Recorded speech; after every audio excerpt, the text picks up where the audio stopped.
Totoo po ito. Maghanda tayo. Nagawa natin sa 2025 na ipakita natin ang might, ang lakas ng Duterte.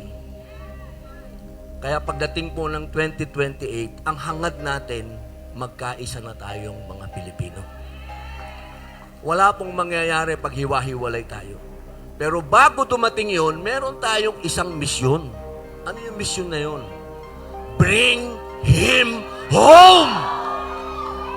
Hindi tayo magkakaroon ng pagkakaisa hanggat nakakulong si Digong. Alam niyo ba, balak na nila akong sunugin sa Pilipinas.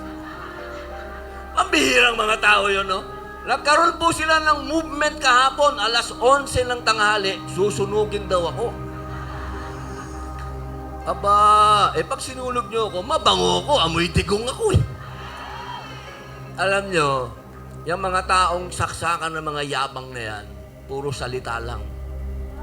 Ang mga taong katulad ng mga OFW, yan ang gawa.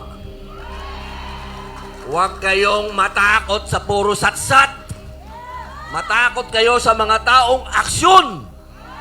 At yan ang mga Duterte. Tandaan ninyo. Sabi nila, paano magbabago ang Pilipinas? Titingnan nyo yung Davao.